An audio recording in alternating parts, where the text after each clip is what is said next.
భారతదేశ తొలి సంఘ సంస్కర్త మహాత్మా జ్యోతిరావు పూలే భారతరత్న అవార్డు ఇవ్వాలని ఎల్ఐసి ఓబీసీ అసోసియేషన్ నాయకులు డిమాండ్ చేశారు. శనివారం రాజమండ్రి జాగృతి బ్లడ్ బ్యాంక్ వద్ద గల పూలే విగ్రహం వద్ద ఎల్ఐసి ఓబీసీ అసోసియేషన్ ఆధ్వర్యంలో మహాత్మా జ్యోతిరావు పూలే 199వ జయంతి వేడుకలను ఘనంగా నిర్వహించారు. ఈ కార్యక్రమానికి ముఖ్య అతిథిగా LIC senior divisional manager Satyanarayana Sahu హాజరయ్యారు. ముందుగా జ్యోతిరావు పూలే విగ్రహానికి పూలమాలలు వేసి నివాళులర్పించారు. ఈ సందర్భంగా ఆయన మాట్లాడుతూ భారతదేశంలో మొట్టమొదటి సంఘ సంస్కర్త మహాత్మా జ్యోతిరావు పూలే భారతదేశంలోని అసమానతలు, కుల వివక్షత, మహిళా విద్య కోసం పోరాటం చేశారని అన్నారు. ఈ జ్యోతిరావు పూలే 199 సందర్భంగా మనం గుర్తు చేసిన విషయం ఏంటంటే, ఈ భారతదేశాన్ని ప్రభావితం చేసిన వ్యక్తుల్లో బుద్ధుడు మొట్టమొదటి వ్యక్తి అయితే రెండో వ్యక్తి మహాత్మా జ్యోతిరావు పూలే. ఎందుకంటే వీళ్ళు ఒక మతానికి వ్యతిరేకంగానో ఒక కులానికి వ్యతిరేకంగానో పోరాడలేదు. కేవలం సంఘంలో ఉన్నటువంటి అసమానతలను, పీడిత వర్గాల పట్ల జరుగుతున్న దాడిని వ్యతిరేకంగా వాళ్ళ గళాన్ని విప్పి ప్రజలను విజ్ఞానవంతులు చేయాలనే తపనతోటి వాళ్ళ జీవితానంతటిని గడిపారు తప్ప ఏ ఒక్కరికో వ్యతిరేకంగా వారు ఎప్పుడూ కూడా పోరాడలేదు. ఈరోజు మన ప్రీతం ప్రధానమంత్రి శ్రీ నరేంద్ర మోడీ గారు చెప్పిన విషయం ఒకటి మనం జ్ఞాపకం ఉంచుకోవాలి. ఏంటంటే ఆయన ఏం చెప్పారంటే, ఈరోజు మహాత్మా జ్యోతిరావు పూలే ఒక జ్ఞాపకం కాదు, ఆయన మనకు ఒక మార్గదర్శి. ఆ విషయాన్ని గుర్తుంచుకుని మనమందరం కూడా ఈ సమాజం పట్ల అంకిత భావంతో ఉండాలని నేను కోరుకుంటూ ఈ సమావేశానికి ఈ జ్యోతిరావు పూలే జయంతి ఈరోజు మహాత్మా జ్యోతిరావు గారి 199వ జయంతికి విశేషంగా అందరికీ మరి ఎల్ఐసి ఓబీసీ తరఫున, ఎస్సీ ఎస్టీ తరఫున కూడా వందనాలు. ఎందుకంటే మహాత్మా పూలే గారి యొక్క ఆశయాలు ఏమిటంటే, ఆయన ఒక బంధు ప్రీతి అనే ఒక పత్రిక స్థాపించి దాని ద్వారా ప్రజలలో ఏం చేయాలి, ఎలా ఉండాలి, ఎలా ఉంటే సమాజం బాగుపడుతున్న మీద అనేక విషయాలు ఖర్చు చేశారు. అటువంటి వ్యక్తిని ఈరోజు ప్రపంచవ్యాప్తంగా చేసుకోవడమే కాకుండా ప్రతి ఇంటింట, ప్రతి బహుజనుడి ఇంట, దళితుడి ఇంట మహాత్మా పూలే గారిని కొనియాడటం చాలా ఆనందదాయకం. ఇటువంటి కార్యక్రమాలు మరింత ఎక్కువ చేయాలని కోరుకుంటూ నాకు ఈ అవకాశం ఇచ్చిన ఈరోజు మనం జ్యోతిబా పూలే గారి 199వ జయంతి సందర్భంగా మనం ఈరోజు ఇక్కడ జయంతి కార్యక్రమాన్ని జరుపుకుంటున్నాం. ఈరోజు ఎల్ఐసి ఓబీసీ అసోసియేషన్ ఆధ్వర్యంలో ఈరోజు ఇక్కడ ఈ కార్యక్రమం జరుపుకోవడం ఎంతైనా ఆనందదాయకం. మరి ఈ సందర్భంగా మనం ఆ మహనీయుని యొక్క ఆశయాలు, ఆ మహనీయులు ఈ జాతికి చూపినటువంటి ఒక బాట, ఈ జాతి అభివృద్ధి చెందాలి అంటే ఆయన ఈ సొసైటీలో ఉన్నటువంటి ఈ కుల వివక్ష, అదేవిధంగా అన్ని వర్గాలు కూడా ఎప్పుడైతే అభివృద్ధి చెందుతాయో అప్పుడు మాత్రమే ఈ దేశానికి పూర్తి స్వాతంత్రం వచ్చినట్టు, ఈ జాతి ఒక అభివృద్ధి పథంలో నడుస్తుంది అని ఆయన చెప్పినటువంటి మాటలు, ఆయన చూపినటువంటి ఒక మార్గదర్శనికత కూడా మనం అందరం కూడా చదువుతూ దానిని ఆచరణలో పెట్టేటటువంటి దిశగా మనందరం కూడా నడవాలి.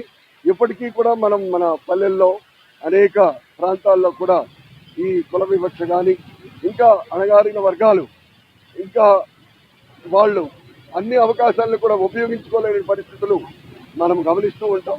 మరి అటువంటి వర్గాలను పైకి అన్ని అవకాశాలను ఉపయోగించుకొని వారందరూ కూడా అభివృద్ధి దిశగా నడిచే విధంగా మనందరం కూడా ఎప్పుడైతే కృషి చేస్తామో, మనందరం కూడా చెయ్యి కలిపి ఆ అణగారిన వర్గాలను ఎప్పుడైతే మనం పైకి తీసుకుని రాగలుగుతామో ఆ రోజు మాత్రమే మన అందరికీ కూడా ఒక సంపూర్ణమైనటువంటి ఒక స్వాతంత్రం సిద్ధించినట్టుగా మనం భావించాలి.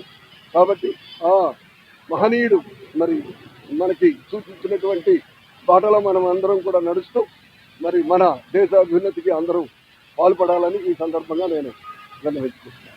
199వ జయంతి కార్యక్రమానికి ఇచ్చేసినటువంటి ముఖ్య అతిథులు మా సీనియర్ డివిజనల్ మేనేజర్ గారికి, అలాగే మార్కెటింగ్ మేనేజర్ వెంకటేశ్వర గారికి, మేనేజర్ సేల్ శర్మ గారికి, అలాగే యూనియన్ నాయకులకి, అసోసియేషన్ నాయకులకి, ఇక్కడికి ఇచ్చేసిన ఉద్యోగస్తులందరికీ కూడా ఈ 199వ జయంతి శుభాకాంక్షలు తెలియజేస్తున్నాను. నా పేరు రామ్ కుమార్. నేను LIC OBC employees welfare association all India joint secretary, అలాగే పూర్వ జనరల్ సెక్రటరీ రాజమండ్రి డివిజన్.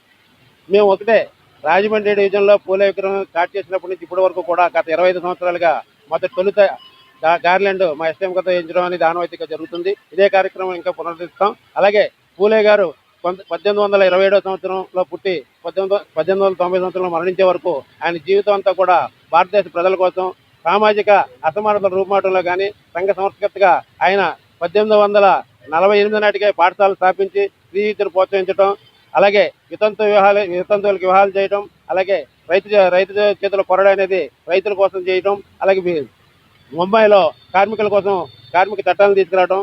ఇలా ఎవరైతే నారాయణ ఖండేవాలని కార్మిక నాయకుడిగా గుర్తించబడుతున్నారో ఆయన కూడా ఆయన శిష్యుడే.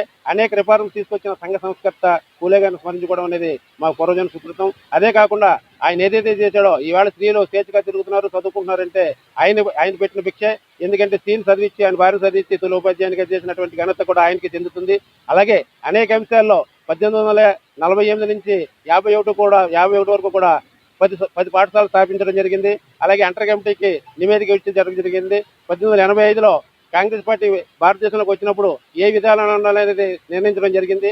ఆయనకి తొలుత మహాత్మా బిరుదునివ్వడం జరిగింది. అదే ఎవరైతే శాంతి స్వభావాలు ఉన్నాయో, ఎవరైతే సాంప్రదాయ ముసుగులు అరాచకాలు ఉన్నాయో అన్నిటి కూడా సత్యశోధక సమాజం అనేది స్థాపించి సత్యాన్ని నడవాలి, సత్యం ద్వారా మార్గాన్ని ఎంచుకోవాలని చెప్పడం జరిగింది. భారతదేశంలో ఏదైతే అసమానతలు దీని అంతటికీ కూడా విద్య కారణం అని చెప్పాడు. విద్య లేకపోతే వినయం లేదు, వినయం లేకపోతే అయోమయం లేదు. ఈ అల్పసంఖ్యాకులు అందరూ కూడా చదువు లేకపోవడం వల్ల ఈ బానిసత్వానికి గురవడం జరిగింది చెప్పాడు. అదే కాకుండా భారతదేశంలో రాజకీయ బానిసత్వం కన్నా సాంఘిక బానిసత్వం చాలా ప్రమాదం అని చెప్పడం జరిగింది.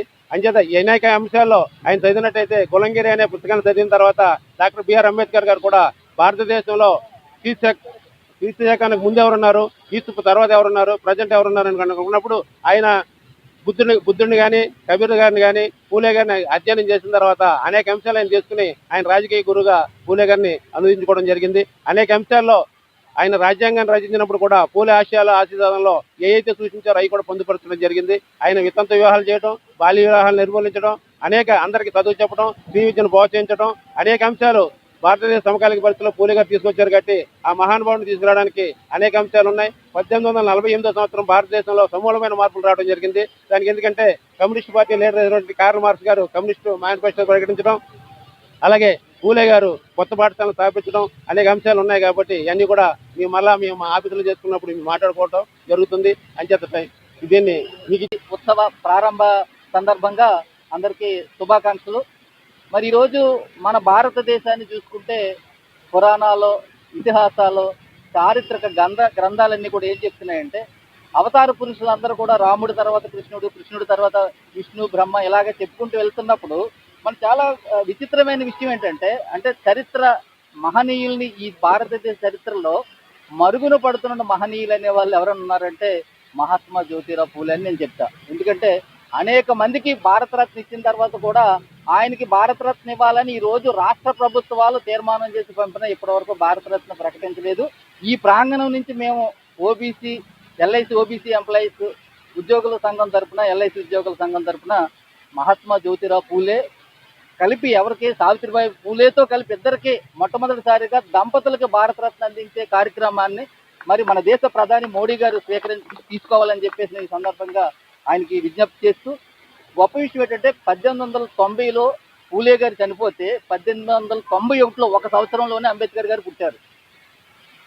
1897లో సావిత్రిబాయి పూలే గారు చనిపోతే 1898లో రమాబాయి అంబేద్కర్ పుట్టారు. అంటే ఎంత గొప్ప విషయం అంటే దీన్ని మనం ఇతిహాసాలు, గ్రంథాలు, చరిత్రగా మనం ఎస్టాబ్లిష్ చేసుకోకపోవడం వల్ల వీళ్ళు ఈ గుర్తింపు రాలేదు. కానీ మనం ఖచ్చితంగా ఒక తరంలో ఉన్నటువంటి దేవుడు ఇంకో తరానికి, ఒక యుగంలో దేవుడు ఇంకో యుగానికి వెళ్ళినట్టుగానే అదే భావజాలు కలిగినటువంటి మహనీయుల్ని మనం ఖచ్చితంగా స్మరించుకోవాలి. ఈ దేశ ప్రజానికి అందరం కూడా ఎవరైతే ఈ దేశ నిర్మాణంలో త్యాగాలు చేశారు, ఈ దేశ సంస్కృతికి మరి ఈ రోజు స్త్రీ విద్యకు ఉపయోగపడ్డారు, వాళ్ళందరినీ మనం మననం చేసుకోవాలి. ఈ రోజు ఇక్కడ నాకు ఈ అవకాశం ఇచ్చిన, ఎందుకంటే LIC OBC employees welfare association నేను ఎస్ఎస్టీ జనరల్ సెక్రటరీ ఉండగా నేను ఇనాగ్రేట్ చేశాను. అది నాకు ఎప్పుడూ గర్వకారణం. సోదరులందరూ కూడా వాళ్ళతో నేను కలిసి ప్రయాణం చేసే ప్రతి క్షణం కూడా నాకు ఆనందంగా ఉంటుంది. ఈ రోజు మేము 1995లో ప్రారంభించిన ఓబీసీ వెల్ఫేర్ అసోసియేషన్ ఈ రోజు విశ్వవ్యాప్తమై ఈ రోజు మరి పూలే గారికి భారతరత్నతో గౌరవం వస్తే అది మేము కూడా దాంట్లో భాగస్వామ్యం అయినందుకు మేము చాలా గర్వపడతాం, సంతోషిస్తామని మీ ద్వారా తెలియజేస్తూ ముగిస్తున్నాం. Thank you.